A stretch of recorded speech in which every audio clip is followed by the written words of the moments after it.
പ്രിയപ്പെട്ടവരെ, എല്ലാവർക്കും നമസ്കാരം. കുറച്ച് ദിവസമായി എല്ലാവരും സുഖമായിട്ടിരിക്കുന്നല്ലേ. കുറച്ച് ദിവസമായി ഞാനൊരു വീഡിയോ ചെയ്യണമെന്ന് വിചാരിക്കുന്നു. തിരക്കായിപ്പോയി. അല്ല, നമുക്ക് പ്രത്യേകിച്ച് വിഷയങ്ങളൊന്നും തന്നെ ഇല്ലല്ലോ. ഇപ്പോഴേ ഈ സോഷ്യൽ മീഡിയ എടുത്തു കഴിഞ്ഞാൽ നമുക്ക് ഒരുപാട് വിഷയങ്ങൾ കിട്ടും കേട്ടോ. ഉള്ള കാര്യം പറയണമല്ലേ. അതിൻ്റെ കാരണമെന്ന് പറയുന്നത് മറ്റൊന്നുമല്ല. ഇപ്പം മഞ്ജു പിള്ളയുടെ മോള് ഡ്രസ്സ് ഇട്ടില്ല എന്നും പറഞ്ഞ് വേറൊരു പുള്ളിക്കാരത്തി അതിനെപ്പറ്റി വായി വന്നതെല്ലാം വിളിച്ചു പറഞ്ഞ് സമൂഹത്തിൽ ആൺകുട്ടികൾ ആൺപിള്ളേരും ബസ്സിൽ കയറുന്നത് എന്തിനൊക്കെയാണെന്ന് പറഞ്ഞ് അപ്പോൾ ആൺപിള്ളേരെ മോശമാക്കി ചിത്രീകരിക്കുക, ആ കുട്ടിയെ മോശമാക്കി ചിത്രീകരിക്കുക. ഇതിൻ്റെയൊക്കെ കാര്യം എന്താണ്? നല്ല കാര്യമുണ്ടോ? അവരവരെയൊക്കെ ഇഷ്ടമുള്ള ഡ്രസ്സ് അവരവരിടട്ടെ. നമ്മൾക്ക് നാട്ടിൽ നല്ല കാര്യങ്ങൾ എന്തെല്ലാം കാര്യങ്ങൾ പറയാനുണ്ട്. ഇതൊന്നും പറയാൻ ആർക്കും സമയമില്ല. ഇപ്പോൾ അതേ കൂടത്തായി ജോളി അറിയാമല്ലോ അല്ലേ, നമ്മളൊക്കെ കേട്ടിട്ടുള്ളേ. ഇപ്പം പോലീസ് ബന്ധോസോട് കൂടിയാണ് പരീക്ഷ എഴുതാൻ പോവുക. എന്താണ് ഇനിയിപ്പോൾ കുറച്ചുകൂടെ അറിവ് നേടിയിട്ട്, അറിവില്ലാത്ത സമയത്ത് 4-5 പേരെ കൊല്ലാനായിട്ട് നിഷ്പ്രയാസം സാധിച്ച ഒരു സ്ത്രീ ഇനി കുറച്ച് അറിവൊക്കെ നേടിയതിന് ശേഷം കുറച്ചുകൂടെ വിദഗ്ധമായി എങ്ങനെ മനുഷ്യരെ ഇല്ലാതാക്കാം എന്നാണോ മനസ്സിലാകാത്തതുകൊണ്ട് ചോദിക്കുക. സാധാരണക്കാരായ നമുക്കിതൊന്നും മനസ്സിലാകുന്നില്ല, അതുകൊണ്ട് ചോദിക്കുന്നേ ഉള്ളൂ. ഇതൊക്കെ നമ്മൾ ചോദിച്ചാൽ തന്നെ ആര് കേൾക്കാനും ആര് കാണാനും?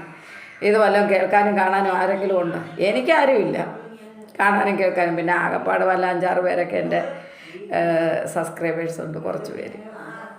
അല്ല, എന്നാലും പറഞ്ഞു പോവുക.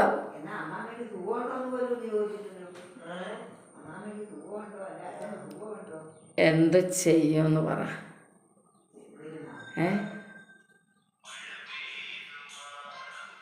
ജോളിയെ കൊണ്ട് ജയിലിലിട്ട് അവൾക്ക് ചെലവും കൊടുത്ത് അവളെ പോലീസ് ബന്ധോസോട് കൂടി കൊണ്ടുവന്ന് പരീക്ഷ എഴുതിപ്പിച്ച് ഡിഗ്രി പാസ്സായതിന് ശേഷം എന്ത് ചെയ്യാനാ? അല്ല, പറഞ്ഞു പോവുക. ഇപ്പം മുല്ലപ്പെരിയാറിൻ്റെ കാര്യം പറഞ്ഞ് ഭയങ്കര ബഹളമൊക്കെ ആയിരുന്നു. ഞാനും ഒരു വീഡിയോ ചെയ്തിട്ടുണ്ടായിരുന്നു. എൻ്റെ വീഡിയോ ആരും കേൾക്കും കാണുമെന്നൊന്നും വിചാരിച്ചൊന്നും ചെയ്യുന്നതല്ല. എൻ്റെ മനസ്സിൽ തോന്നുന്ന കാര്യങ്ങൾ ഞാനങ്ങ് പറയുന്നു, അത്രയേ ഉള്ളൂ. ഈ സംഭവം കൊണ്ട് ഇവിടെ ഭയങ്കര സംഭവം നടക്കുമെന്നൊന്നും എനിക്ക് പ്രതീക്ഷയില്ല. കാര്യം ഇവിടെ റീച്ച് കിട്ടുന്നത് ഏത് വീഡിയോയ്ക്കാണെന്നും എന്തിനാണെന്നും ഒക്കെ എല്ലാവർക്കും അറിയാവുന്ന കാര്യമാണ്. എന്നാലും നമ്മുടെ മനസ്സിൽ തോന്നുന്ന കാര്യങ്ങൾ നമ്മൾ പറയുക, അത്രയേ ഉള്ളൂ. പറയുന്നു.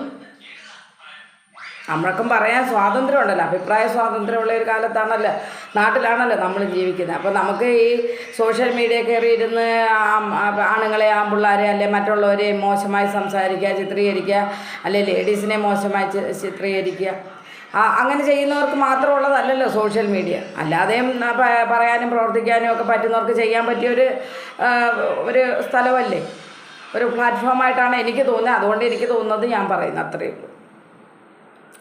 ഇപ്പം തന്നെ തിരുനെല്ലി എന്ന് പറയുന്ന ശിവക്ഷേത്രത്തിൽ പിന്നെ അവിടുത്തെ ആൾക്കാരെല്ലാവരും കൂടെ ചേർന്ന്, അവിടുത്തെ ജോലിക്കാരാണെന്നാണ് നമ്മൾ കേട്ടത്, ഒരു പ്രായമുള്ള മനുഷ്യനെ നിഷ്കരുണം ഉപദ്രവിക്കുകയാണ്.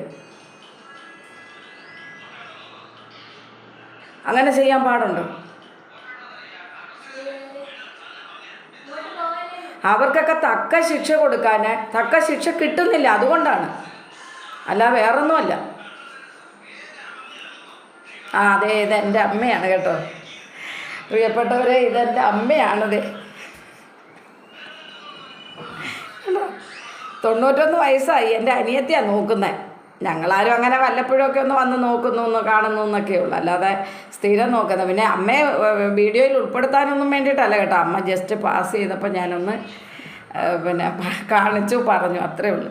കാര്യം എന്താണെന്ന് വെച്ചാൽ ഇനിയിപ്പം ആരെങ്കിലും പറയും കണ്ട അമ്മയെ ഇട്ട് റീച്ച് മേടിക്കാൻ വേണ്ടിയിട്ട് വീഡിയോ എടുത്തെന്ന് പറയും. അതുകൊണ്ട് അതല്ല, എൻ്റെ അമ്മ എൻ്റെ പുറകിൽ കൂടെ ഇങ്ങനെ പാസ് ചെയ്തപ്പോൾ ഒന്ന് പരിചയപ്പെടുത്തി, അത്രയേ ഉള്ളൂ. അല്ലെങ്കിൽ പിന്നെ ആർക്കെങ്കിലും ചിലപ്പോൾ തോന്നുമോ ഇനി അമ്മയെ വിറ്റ് കാശാക്കാൻ തുടങ്ങിയാണ്. അല്ല, കാലം അങ്ങനെയാണല്ലോ. അപ്പോൾ ശരി, വേറെ വിശേഷമൊന്നുമില്ല. ഈ തെറ്റ് ചെയ്യുന്നവരെ ശിക്ഷിക്കാനെങ്കിലും ഒരു നിയമം ഉണ്ടായാൽ കൊള്ളാം. അല്ലെങ്കിൽ ശിക്ഷ കൊടുക്കേണ്ടുന്നവരെ ഇങ്ങനെ പോലീസ് ബന്ധോസോടൊക്കെ കൊണ്ടുപോയി പരീക്ഷയൊക്കെ എഴുതിപ്പിച്ചിട്ട് എന്താണ് ചെയ്യാൻ ഉദ്ദേശിക്കുന്നത് നമുക്കറിയാൻ മേല. ഇതുകൊണ്ട് നമുക്കാർക്കെങ്കിലും സാധാരണക്കാർക്ക് എന്തെങ്കിലും ഗുണമുണ്ടാകുമെന്ന് അറിയാൻ വയ്യ. ഗുണമുണ്ടാകുന്നെങ്കിൽ ഗുണമുണ്ടാവട്ടെ, നല്ല കാര്യമല്ലേ. അപ്പം ഞാൻ കറുത്തവാവിനെ കുറിച്ച് വാവുബലി ഇടണമെന്നൊക്കെ പറഞ്ഞ് ഒരു വീഡിയോ ഇതിനു മുൻപ് ചെയ്തത് കിടപ്പുണ്ട്. വാവുബലിയെക്കുറിച്ച് പറഞ്ഞത് അതൊക്കെ വളരെ 10 മാസം കൊണ്ടാണ് 100 പേരെ 100 പേരൊക്കെ കണ്ടിട്ടുള്ളൂ. അപ്പോൾ എനിക്ക് അതൊന്ന് നിങ്ങൾ കാണുന്നവർ അതൊന്ന് കാണുക. നമ്മുടെ വാവുബലി എല്ലാവരും ഇടാനായിട്ട് ശ്രമിക്കുക, കഴിയുന്നിടത്തോളം ചെയ്യുക. പിതൃക്കൾക്കൊരു പിന്നെന്താ അവർക്കുടെ മോക്ഷപ്രാപ്തിക്ക് വേണ്ടി ചെയ്യുന്നതാണെന്നാണല്ലോ നമ്മുടെ വിശ്വാസം. അപ്പോൾ കഴിയുന്നവരൊക്കെ ചെയ്യുക. എന്തായാലും ഞാൻ ഇനി ഇതുപോലെ എന്തെങ്കിലുമൊക്കെ ഒരു വിഷയം ഉണ്ടെങ്കിൽ കിട്ടുന്നെങ്കിൽ വരും സംസാരിക്കാൻ. ഓക്കെ.